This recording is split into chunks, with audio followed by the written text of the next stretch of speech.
Software work ஆகுற விஷயம் நிறைய டெக்னாலஜியோட ஒர்க் ஆயிட்டு இருக்கு அப்படின்றது இங்க பல பேருக்கு தெரியும். அதுல மெயின் போர்ஷன் அப்படின்றது இந்த பிளாக் செயின் அப்படின்னு சொல்லப்படுது. அப்ப இந்த பிளாக் செயின் அப்படின்ற ஒரு டெக்னாலஜி பத்தியும் அந்த ஹிஸ்டரிய பத்தியும் எனக்கு தெரிஞ்ச தகவல்கள் நான் உங்களோட ஷேர் பண்ணிக்கணும் அப்படின்றத விருப்பப்படுறேன். ஏற்கனவே ஒரு நாள் ஜூம்ல நான் இதை லைட்டா நான் டச் பண்ணிட்டு அப்படியே கிரிப்டோ கரன்சி பத்தி எல்லாம் நம்ம பேசியிருந்தோம். ஸோ இருந்தாலும் போர் அடிச்சாலும் இதை நம்ம சொல்லுவோம், புதுசா சில பேருக்கு புதுசா இருக்கும் அப்படின்றதுக்காக இதை நான் உங்களோட ஷேர் பண்ணிக்கிறேன். நண்பர்களே, இந்த பிட்காயின் இந்த பிளாக் செயின் டெக்னாலஜி அப்படின்ற வார்த்தை எப்ப உருவாச்சு அப்படின்னு பாத்தீங்கன்னா, ஒரு 2008 காலகட்டங்கள்ல நம்ம அமெரிக்காவில் இருக்க வெள்ள மாளிகையில ஒரு ஒயிட் பேப்பர் சப்மிட் பண்றாங்க. அதை சப்மிட் பண்ணது யாரு என்ன அப்படின்ற விவரங்கள் ஹிஸ்டரி எதுவுமே வெளியே கொண்டு வரப்படலை. ஆனா அந்த ஒரு ஒயிட் பேப்பர் சப்மிட் பண்றதா சொல்லப்படுது. அந்த ஒயிட் பேப்பர்ல என்ன சப்மிட் பண்ணியிருந்தாங்க அப்படின்னா, நாங்க புதுசா ஒரு டெக்னாலஜி கண்டுபிடிச்சிருக்கோம். இந்த டெக்னாலஜி வேர்ல்ட இன்னும் அடுத்த ஒரு 50 வருஷத்துக்கு ஆளக்கூடிய ஒரு டெக்னாலஜியா இருக்கும். ஏன் அப்படின்னா, இது வரைக்கும் நம்ம யூஸ் பண்ணிட்டு இருக்கிற எல்லா டெக்னாலஜியும் யாரோ ஒரு சில ஹேக்கரால அந்த டெக்னாலஜி கண்ட்ரோல் பண்ண முடியும், ஹேக் பண்ண முடியும். ஆனா இந்த பிளாக் செயின் டெக்னாலஜி அந்த மாதிரி ஹேக் பண்ண முடியாது அப்படின்னு சொல்லி ஒரு ஒயிட் பேப்பர் சப்மிட் பண்றாங்க. அப்ப இது ஒரு விவாதமா மாறுது. அப்ப அந்த விவாதம் என்ன முடிவெடுக்கிறாங்கன்னா, இதை யாரு இந்த உலகத்துல இருக்க எந்த ஹேக்கராவது இதை ஹேக் பண்ணி காமிச்சா ஓபன் செக் கொடுக்குற அப்படி எல்லாம் சொல்லப்பட்டதா கருத்துக்கள் இருக்கு. பட் ஒரு வருஷ காலமா இதை ரிசர்ச் பண்ணும் போது அதை ஹேக் பண்ண முடியல அப்படின்ற ஒரு ஸ்டேட்மெண்ட் தான் வந்தது.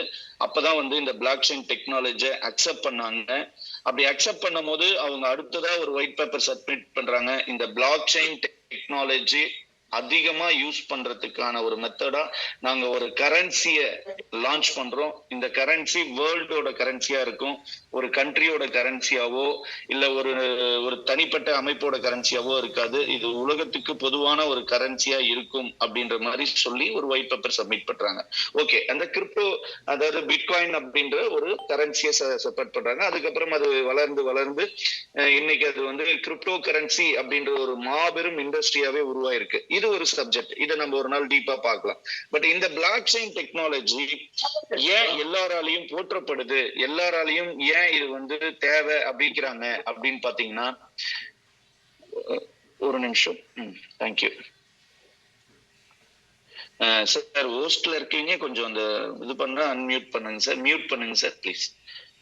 இப்ப பாத்தீங்கன்னா, இந்த பிளாக் செயின் டெக்னாலஜி ஏன் எல்லாராலையும் வரவேற்கப்படுது அப்படின்னா, இது 2008 எல்லாருக்கும் வரவேற்கப்பட்டாலும் கூட இதை பத்தின பெரிய ஒரு புரிதலும் இதை பத்தின கவனம் எந்த நாட்டுக்கும் இதை பத்தின கவனங்கள் இல்லை.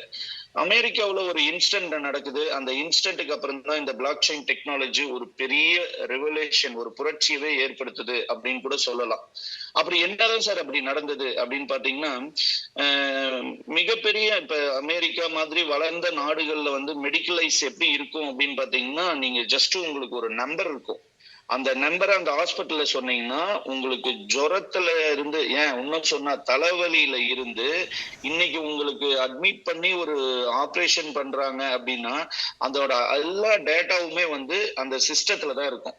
அந்த ஹாஸ்பிட்டலோட சர்வர்ல உங்களோட டேட்டா A to Z இருக்கும். உங்களோட பிங்கர் பிரிண்ட்ல இருந்து, உங்களோட போட்டோல இருந்து, உங்களோட ஏஜ்ல இருந்து, உங்களோட டேட் ஆஃப் பர்த்ல இருந்து, நீங்க என்ன மெடிசன் எடுத்துக்கினீங்க, இந்த மாதிரியான A to Z இன்ஃபர்மேஷன் இந்த ஹாஸ்பிட்டலைஸ் சர்வர்ல இருக்கும். அப்படி இருக்கும்போது 2014-15 காலகட்டங்கள்ல என்ன பண்ணிட்டாங்கன்னா, ஒரு ஹேக்கர் டீம் ஒரு வேர்ல்டுல இருக்கக்கூடிய ஒரு முக்கியமான நிறைய ஹாஸ்பிட்டலைஸ ஹேக் பண்ணிட்டாங்க. அந்த சர்வரை ஹேக் பண்ணிட்டு அவங்க ஒரு நிபந்தனை வைக்கிறாங்க. ஏன்னா இந்த சர்வர் இல்லாம எந்த பேஷண்ட்டுக்கும் டாக்டர்ஸால என்ன ட்ரீட்மெண்ட் பண்ணணும் அப்படின்னே தெரியாது. அப்ப தெரியலன்னா இது எவ்வளவு பெரிய ஒரு ப்ராப்ளமா மாறும் அப்படின்றத நம்ம கற்பனை பண்ணி பாருங்க. அப்ப என்ன பண்ணாங்கன்னா, ஹேக்கர்ஸ் அன்னைக்கு இதை ஹேக் பண்ணிட்டாங்க. ஹேக் பண்ணிட்டு அந்த ஹாஸ்பிட்டலோட அட்மின் டீமோட பேசுறாங்க. என்னன்னா, எங்களுக்கு நாங்க உங்களோட சர்வரை ஹேக் பண்ணியிருக்கோம், இதை நாங்க ரிலீஸ் பண்ணி விடணும்னா எங்களுக்கு அமௌண்ட் வேணும்னு கேக்குறாங்க. இப்ப பாருங்க, இந்த அமௌண்ட்டை எப்படி கேக்குறாங்க அப்படின்னா, பிட்காயினா நீங்க எங்களுக்கு கொடுக்கணும் அப்படின்னு கேக்குறாங்க. அப்படி சொல்லும் போதுதான் எல்லாராலையும் அந்த பிட்காயினை எங்க வாங்குறது, அந்த பிட்காயின்னா என்ன அப்படின்ற ஒரு விஷயமே மேல்மட்ட வர்க்கம் அப்பதான் அதை காது கொடுத்தே கேட்கிறாங்க. அப்படி கேட்டு அதை வாங்கி அந்த ஹேக் பண்ண டீமுக்கு அமுச்சு விட்டுட்டு ஒவ்வொரு ஹாஸ்பிட்டலைஸோட அட்மினிஸ்ட்ரேஷனும் அந்த அவங்களோட ஹாஸ்பிட்டலை காப்பாத்துறாங்க. அப்ப வரும்போது இது இப்படியே தொடர்ந்தா மிகப்பெரிய பிரச்சனையை நம்மளுக்கு உருவாகுவாங்க. அப்ப யாரெல்லாம் ஹேக்கரோ அவங்க எல்லாம் ஹேக் பண்ணிட்டு இதோட டிரான்சாக்சனே யாருக்கிட்ட இருந்து வருது யாருக்கு போகுதுன்னு தெரியாத ஒரு விஷயமா இருக்கு அப்படின்னு அப்பதான் பிளாக் செயினை பத்தி படிக்க ஆரம்பிக்கிறாங்க. அப்பதான் என்ன ஒரு விஷயம் புரியுதுன்னா, இந்த பிளாக் செயின் டெக்னாலஜி நம்ம அடாப்ட் ஆகிறதுனால நம்மளுக்கு நிறைய நன்மைகள் இருக்குன்னு பார்த்தாங்க. என்ன ஃபர்ஸ்ட் நன்மை, இந்த பிளாக் செயின் சர்வரை யாராலையும் ஹேக் பண்ண முடியாது. ஏன் ஹேக் பண்ண முடியாது?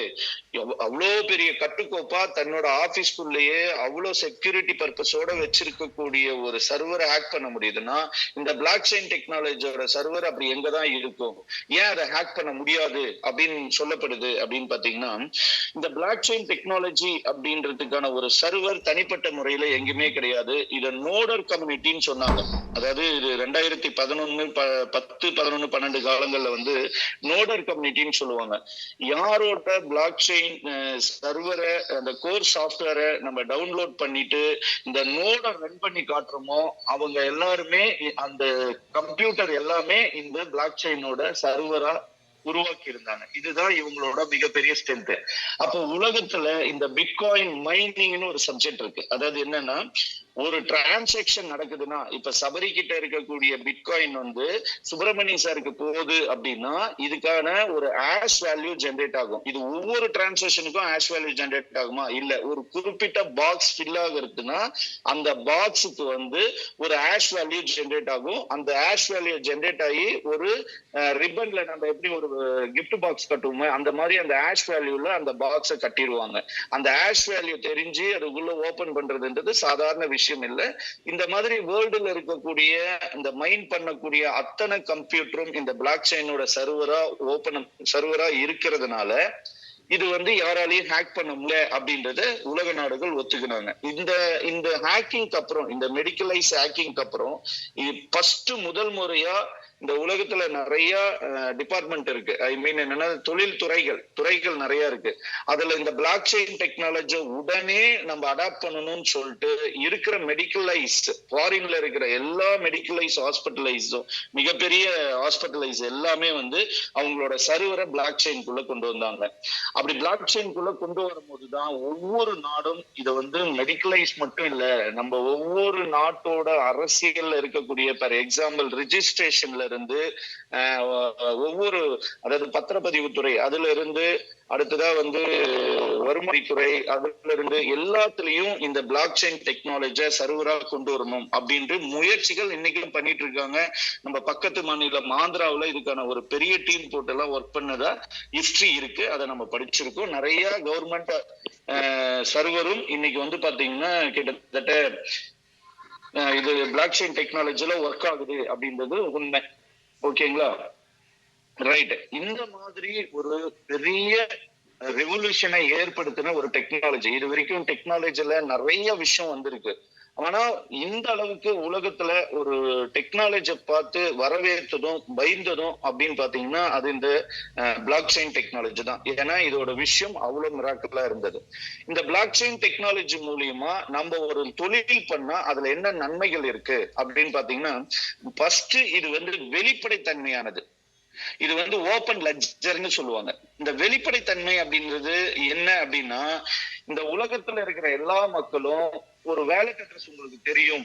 அதாவது ஓகே, ஒரு வேலட் அட்ரஸ் உங்களுக்கு தெரிஞ்சிருக்குன்னா அந்த வேலட் அட்ரஸ நம்ம இந்த பிளாக் செயினோட ஸ்கேனர்ல போட்டு பார்த்தோம் அப்படின்னா அந்த டிரான்சாக்சன் என்னெல்லாம் நடந்திருக்குன்றது தெரியும். அது இன்னும் சுருக்கமா என்னோட புரிதலுக்கு ஏத்த மாதிரி நான் சொல்லணும்னா, என்கிட்ட ஒரு வேலட் அட்ரஸ் இருக்கு. அந்த வேலட் அட்ரஸ் யார் இங்க என்னோட வேலட் அட்ரஸ் யாருக்கெல்லாம் தெரியுமோ அவங்க அதை எடுத்துட்டு போய் ஸ்கேனர்ல போட்டா எனக்கு எவ்வளவு கிரிப்டோ கரன்சி நான் வந்திருக்கு, எவ்வளவு கிரிப்டோ கரன்சி என்கிட்ட இருந்து போயிருக்கு அப்படின்ற எல்லா டீடைல்ஸையும் தெரியும். அப்ப இது வெளிப்படைத்தன்மையா இருக்கும். ஆனா இங்க நம்பகத்தன்மை அதிகமா இருக்கிறதுக்கு காரணம் என்னன்னா, ஃபர்ஸ்ட் சொன்னதுதான், இதை யாராலையும் ஹேக் பண்ண முடியாது. வெளிப்படைத்தன்மையா இருக்கு, நம்பகத்தன்மையா இருக்கு. மூணாவது செக்யூரிட்டி, இது எப்படி சொல்றது, பாதுகாப்பு தன்மை இதுல அதிகம். என்னோட வேலட் தான் என் வேலட்னு எல்லாருக்கும் தெரியும், அதுல இவ்வளவு டிரான்சாக்சன் இவ்வளவு அசெட் இருக்குன்னு தெரியும். ஆனா யாராலையும் அதை ஒரு சின்ன மாற்றம் கூட பண்ண முடியாது. அப்ப இந்த மூணு விஷயங்கள் இங்க இருந்ததுனால வெளிப்படைத்தன்மை, நம்பகத்தன்மை, பாதுகாப்பு தன்மை, இது மூணும் இந்த பிளாக் செயின் டெக்னாலஜில இருக்கிறதுனால இன்னைக்கு வரைக்கும் இந்த டெக்னாலஜியை பீட் பண்ற மாதிரி ஒரு டெக்னாலஜி ஒன்னும் வரல. ஆனா இந்த பிளாக் செயின் டெக்னாலஜிக்குள்ள உட்பிரிவா இப்ப நம்ம சொல்ற Web3 அதுவுமே ஒரு பிளாக் செயின் டெக்னாலஜி சாயல்ல தான் ஒர்க் ஆகும். அதே மாதிரி எட்ஜிங் டெக்னாலஜின்னு ஒண்ணு இருக்கு. அந்த எட்ஜிங் டெக்னாலஜி தான் அடுத்த வேர்ல்டுல வந்து இந்த மொபைல்ல வந்து அதிகமா யூஸ் ஆகக்கூடியதா வரப்போகுது அப்படின்ற ஒரு கருத்து இருக்கு. எட்ஜிங் டெக்னாலஜில வந்து நம்மளோட மொபைல்லாம் வந்ததுன்னா நம்ம மொபைல்ல இருக்கக்கூடிய அசெட், நம்ம மொபைல்ல இருக்கக்கூடிய மத்த எல்லா விஷயங்களுமே வந்து பாதுகாப்பா இருக்கப்படும் அப்படின்னு இருக்கு. ஆல்ரெடி பிளாக் செயின் டெக்னாலஜில மொபைல் லான்ச் பண்ணாங்க, பட் அது பெருசா ஒரு மூவ்மெண்ட் ஆகல. இப்ப இந்த ஹைபர் டெக்னாலஜின்னு சொல்லக்கூடிய இந்த டெக்னாலஜில மொபைல்ஸ் வரதுக்கான வாய்ப்புகள் ரொம்ப பிரகாசமா இருக்கு. நம்ம அடுத்து இப்ப எப்படி ஆண்ட்ராய்டு யூஸ் பண்ணிட்டு இருக்கோமோ அந்த மாதிரி அந்த ஹைப்பர் டெக்னாலஜிலயும் மொபைல் வரதுக்கான வாய்ப்புகள் நிறைய இருக்கு. ஓகே, நம்ம இப்ப எல்லாம் தெரிஞ்சுக்கணும் அப்படின்னா, இப்ப இந்த பிளாக் செயின் டெக்னாலஜில நம்ம வேலை பார்க்கிறோம், அது சார்ந்த ஒரு ப்ராஜெக்ட்ல நம்ம வந்து நம்மளோட பயணத்தை முன் வச்சு போயிட்டு இருக்கோம், அது மூலியமா வருமானம் வரும் அப்படின்னும் போது இந்த பிளாக் செயின் டெக்னாலஜி பத்தி தெரிஞ்சுக்கினா நம்மளோட மனசுல, நம்மளோட ஆள் மனசுல இந்த ப்ராஜெக்ட் எவ்வளவு ஸ்ட்ராங்கா இருக்குன்றது ஃபீல் பண்ண முடியும்ன்றதுனாலதான் நம்ம இந்த பிளாக் செயின் டெக்னாலஜி பத்தின ஒரு ஹிஸ்டரி சொன்னோம். இது எல்லாருக்கும் பிடிச்சிருக்கும்னு நான் நம்புறேன். ஓகே, இப்ப இந்த மாதிரி டெக்னாலஜில மட்டும்தான் நம்மளோட சாஃப்ட்வேர் உருவாயிருக்கா அப்படின்னா, நான் ஃபர்ஸ்ட் ஒரு ஷேர் பண்ணிக்கிறேன், ஸ்கிரீன் ஷேர் பண்ணிக்கிறேன் ப்ளீஸ் நண்பர்களே.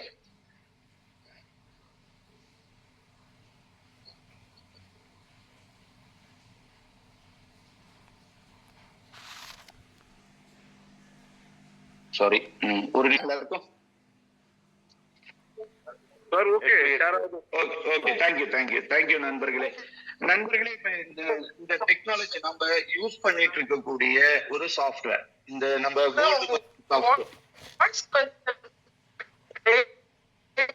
இல்ல, உங்க வாய்ஸ் தான் எனக்கு சுத்தமா வரல. என்னோட வாய்ஸ் கிளியரா இருக்கா ஜான் சார்? என்னோட வாய்ஸ் கிளியரா இருக்கா sir? Okay, clear voice clear. Okay, Anushiya madam, உங்களோட வாய்ஸ் எனக்கு எக்கோவா வருது, கிளியரா வரல.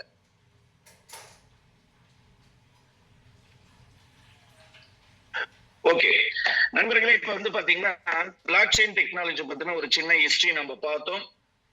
இந்த டெக்னாலஜில மட்டும்தான் நம்மளோட சாஃப்ட்வேர் ஏன் அப்படின்னு பாத்தீங்கன்னா இல்ல நண்பர்களே, இந்த டெக்னாலஜில ஒரு பார்ட். இதை தாண்டி நம்மளோட சாஃப்ட்வேர் எவ்வளவு ஸ்ட்ராங்கா இருக்கு அப்படின்றத நான் ஒரு சாஃப்ட்வேர் டெவலப்மெண்ட்ல இருந்ததுனாலையும், ஒரு நிறைய MLM கம்பெனிக்கு சாஃப்ட்வேர் பண்ணி கொடுத்ததுனாலையும் சில விஷயங்களை உங்களோட ஷேர் பண்ணிக்கணும்னு நான் விரும்புறேன். என்ன அப்படின்னா, நாங்க வந்து PHP டெவலப்மெண்ட்னு சொல்ற ஒரு ப்ரோக்ராம்ல வந்து நாங்க சாஃப்ட்வேர் பண்ணி கொடுப்போம். இந்த சாஃப்ட்வேருக்கு நம்ம எவ்வளவு பெரிய சர்வர் நாங்க போட்டிருந்தாலுமே கூட அது வந்து ஒரே நிமிஷத்துல ஒரு 10 பேர், ஒரு 100 பேர் வரைக்கும் ஓபன் பண்ணலாம். ஆனா அதுக்கு மேல அந்த சாஃப்ட்வேர் ஓபன் பண்ணி ஒரே செகண்ட், ஒரே டைமிங் ஒரு 100 பேருக்கு மேல ஓபன் பண்ணாங்கன்னா அது வந்து ஹேங் ஆகும், அவ்வளவு பெரிய பாஸ்ட் உங்களுக்கு கொடுக்காது. ஆனா பேங்க் செக்டர்ல நீங்க பாத்தீங்கன்னு வச்சுக்கோங்களேன், அவங்களுக்கு ஒரு 1 கோடி கஸ்டமர் இருப்பாங்க, ஒரு நிறைய கஸ்டமர் இருப்பாங்க. ஒரே சமயத்துல அந்த நிமிஷம் மட்டுமே 500 பேர் 1000 பேர் வந்து ஆப்பை ஓபன் பண்ணுவாங்க. இது நம்மளால இமேஜின் பண்ணி பார்க்க முடியுது. ஏன்னா ஒரு பேங்க், இப்ப எக்ஸாம்பிளுக்கு ஒரு ICICI பேங்க் எடுத்துக்கிட்டீங்கன்னா அது வேர்ல்டு வைடா இருக்கு, இந்தியாவுல எல்லா மூலைகளிலும் இருக்கு. அப்ப இந்தியாவுல இருக்க மக்கள் தொகைக்கே அந்த நிமிஷம் ஒரு 1000 பேர் ஓபன் பண்றதுக்கான வாய்ப்புகள் இருக்கு. அப்படி ஓபன் பண்றப்ப அந்த ஆப் எல்லாம் பாத்தீங்கன்னா உங்களுக்கு பக்காவான ரிசல்ட் கொடுக்கும். அதுவும் எப்படி அவ்வளவு செகண்ட்ல அவ்வளவு ஸ்பீட்ல கொடுப்பாங்க. அப்ப அந்த டெக்னாலஜி வந்து அந்த மாதிரி ஒரு ஆப் உருவாக்குறதுக்கு என்னென்ன டெக்னாலஜி யூஸ் பண்றாங்க அப்படின்னு பாத்தீங்கன்னா, எனக்கு தெரிஞ்சு ரியாக்ட்னு ஒரு டெக்னாலஜி யூஸ் பண்ணுவாங்க. அடுத்தது வந்து ஜாவா ஸ்கிரிப்ட், ஜாவா, இந்த மாதிரி இன்னொன்னு சொல்லிட்டு போலாம். அந்த மாதிரி கிட்டத்தட்ட ஒரு 12 டெக்னாலஜி சாஃப்ட்வேர் வந்து நம்மளோட இந்த கோல்டு பக்ஸ் சாஃப்ட்வேர் பேக் எண்டா வச்சு நம்ம உருவாக்கி இருக்கோம். இப்ப இது ஏன் சார் சொல்றீங்க அப்படின்னா, நண்பர்களே, இவங்களோட தனித்துவத்தையும் இவங்களோட கோல் எங்க இருக்கு அப்படின்றதுக்கும் இது ஒரு சின்ன எடுத்துக்காட்டாவே இருக்கும் நண்பர்களே. எப்படி சார் அப்படின்றீங்களா? அதாவது ஒரு பிஹெச்பி டெவலப்மெண்ட்ல பண்றவங்களுக்கான கான்செப்ட், அவங்களோட மைண்ட் செட் எப்படின்னா ஒரு 3 வருஷம், 1 வருஷம், 2 வருஷம் இல்ல, அதுக்கப்புறம் இந்த கம்பெனி வந்து மூவ் ஆயிடுச்சுன்னா அதுக்கப்புறம் நம்ம பெருசா டெவலப் பண்ணிப்போம் அப்படின்னு சொல்லுவாங்க. அப்படி டெவலப் பண்ணும் போது நிறைய சாஃப்ட்வேர்ல பிரச்சனை வரும். நான் ஹேண்டில் பண்ணியிருக்கேன்.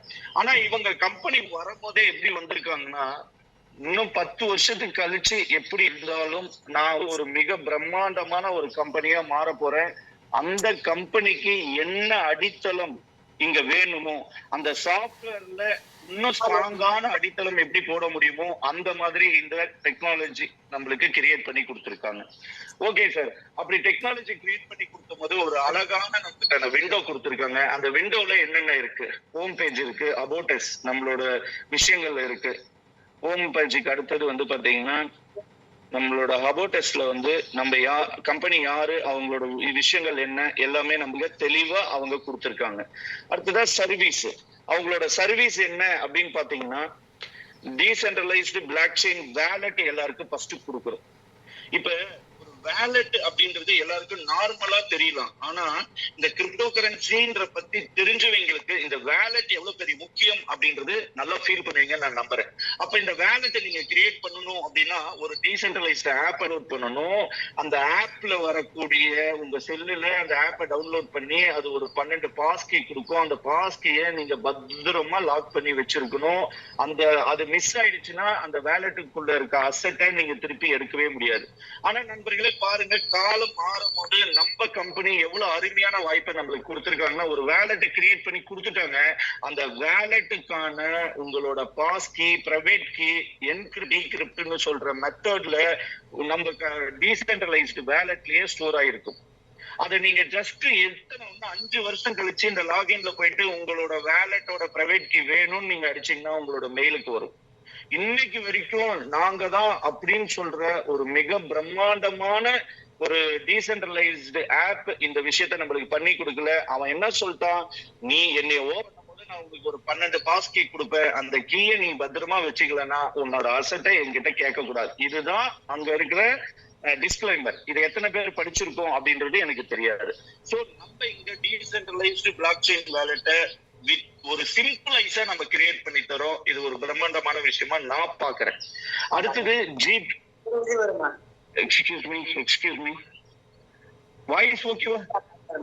ஓகே, மாடு வந்துடும் சார், கொஞ்சம் மியூட் பண்ணிக்கோங்க சார். நீங்க பேசுங்க, நான் மியூட் போடுறேன். சாரி. அடுத்தது பாத்தீங்கன்னா நண்பர்களே, ஜிபி ஸ்வாப்.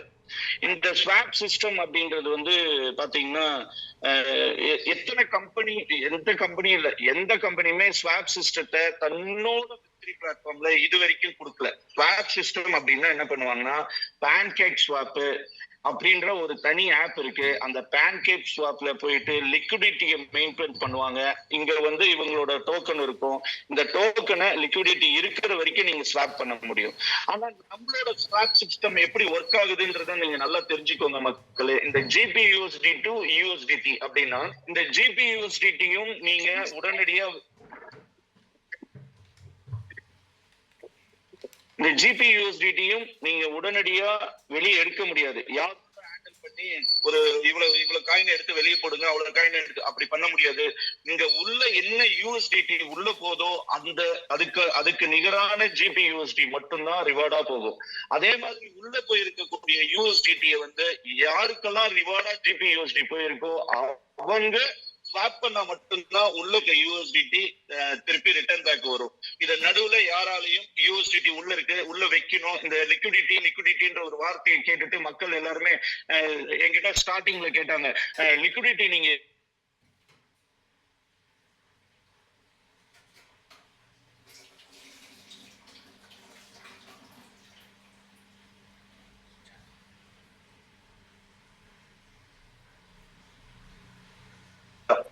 அடுத்ததான் நம்ம கொடுக்க போறது ட்ரேடிங் பாட்ஸ். அடுத்தது ஈவென்ட் புக்கிங் சிஸ்டம். இந்த ட்ரேடிங் பாட்ஸ் பொறுத்த வரைக்கும் அப்கமிங் ப்ராஜெக்ட்ல இருக்கு. அதை பத்தி ஒரு மிக பிரம்மாண்டமான சார், எக்ஸ்கியூஸ் மீ சார்,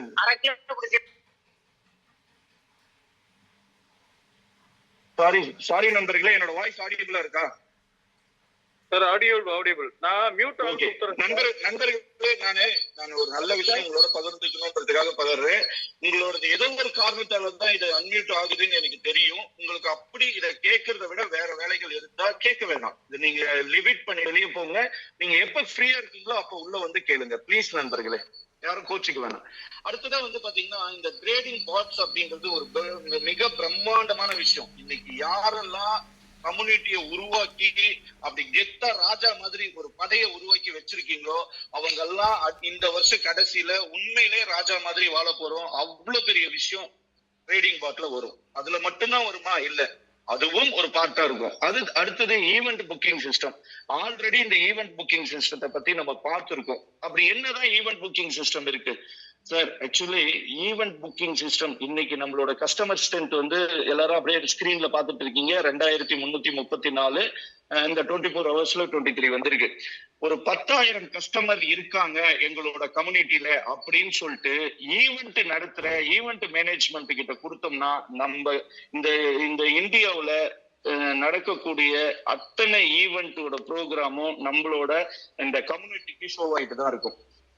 சில பேருக்கு ஸ்போர்ட்ஸ் ஓரியன்டான ஈவெண்ட் பிடிக்கலாம், சில பேருக்கு வந்து ஆன்மீக ரீதியான ஈவெண்ட் பிடிக்கலாம், சில பேருக்கு வந்து மியூசிக் ஈவெண்ட் பிடிக்கலாம். இந்த மாதிரி நம்மளோட பலப்பட்ட மக்கள் எல்லாருமே இங்க ஒண்ணு சேர்ந்திருக்கோம். அப்போ ஒவ்வொருத்தருக்கும் ஒவ்வொரு ஈவெண்ட் பிடிக்கலாம். ஆனா நீங்க உருவாக்கி இருக்கக்கூடிய கம்யூனிட்டியில யாருக்கு எந்த ஈவெண்ட் போய் பார்த்தாலும் உங்களுக்கு அதுக்கான மணி கிடைக்கும், அதுக்கான இன்கம் உங்களுக்கு கிடைக்கும். அப்ப நண்பர்களே நல்லா யோசிங்க. இது வரைக்கும் எத்தனையோ கம்பெனில நம்ம கம்யூனிட்டியை உருவாக்கணும். அந்த கம்யூனிட்டியை உருவாக்கும் போது அந்த கம்பெனி கொடுத்த ஒரே ஒரு சின்ன பிளான்ல மட்டும்தான் உங்களோட இன்கம் இருந்திருக்கும். ஆனா இங்க நீங்க என்ன பண்ணாலும் ஒரு கம்யூனிட்டியை நீங்க கிரியேட் பண்ணிட்டா அந்த கம்யூனிட்டி மூலியமா உங்களுக்கு இன்கம் வந்துட்டே இருக்கும் அப்படின்றத இங்க நிதர்சன உண்மை. அடுத்தது கிரிப்டோ பேமெண்ட் கேட்வே. அந்த கிரிப்டோ பேமெண்ட் கேட்வே வந்து உங்களுக்கு என்ன பண்ணும் அப்படின்னா, இப்ப இது வரைக்கும் வந்திருக்கக்கூடிய கிரிப்டோ வந்து நீங்க அனுப்பணும் அப்படின்னா இது வரைக்கும் எப்படி அனுப்புவீங்கன்னு பாத்தீங்கன்னா, உங்களுக்கு ஒருத்தர் வந்து வேலட் அட்ரஸ் அனுப்புவாரு. அந்த வேலட் அட்ரஸுக்கு அவர் கேட்டு இருக்கக்கூடிய யூஎஸ்டிடி ஏதோ ஒரு காயினை நீங்க வந்து அதை காப்பி பண்ணி பேஸ்ட் பண்ணி சென்ட் பண்ணி அனுப்பணும். ஆனா நம்ம கம்பெனி அடுத்ததா உங்களுக்கு கொடுக்கக்கூடிய அப்டேஷன் என்னவா இருக்கும் அப்படின்னு பாத்தீங்கன்னா இந்த கிரிப்டோ பேமெண்ட் கேட்வே தான். இந்த கிரிப்டோ கேட்வே பேமெண்ட்ல ரெண்டு விஷயம் இருக்கு. யாராவது ஒரு கிரிப்டோ பேமெண்ட் சர்வீஸ் எனக்கு வேணும், என்னோட கஸ்டமர் எல்லாருமே ஆட்டோமேட்டிக்கா கிரிப்டோ இன்புட் பண்ணணும், கிரிப்டோ அவுட்புட் பண்ணணும் அப்படின்னா அது நம்ம கிரிப்டோ பேமெண்டா பண்ணி கொடுக்குறோம். இன்னொன்னு வந்து இந்த கிரிப்டோ பேமெண்ட்ல பில்லிங் பேமெண்ட்னு சொல்லுவாங்க. இப்ப நீங்க ஒரு எக்ஸாம்பிளுக்கு நீங்க ஒரு கம்பெனிக்கு வந்து ஒரு சர்வீஸ் பண்ணி கொடுத்துருக்கீங்க. எக்ஸாம்பிள் இங்க இருந்து ஒரு ப்ராடக்ட் ஃபாரின்ல இருக்க ஏதோ ஒரு கம்பெனிக்கு நீங்க எக்ஸ்போர்ட் பண்ணிருக்கீங்க. அதுக்கான பில் உங்களுக்கு வேணும் அப்படின்னா ஒண்ணுமே இல்லை நண்பர்களே, நீங்க அவங்களோட மெயில் ஐடியை போட்டு உங்களுக்கு யூஎஸ்டிடி எவ்வளவு தரணும் அப்படின்ற அந்த பில் இன்வாய்ஸை ஜெனரேட் பண்ணி ஒரு சப்மிட்னு ஒரு பட்டன் பண்ணீங்கன்னா இந்த மெயில் அவரோட மெயில் போகும்.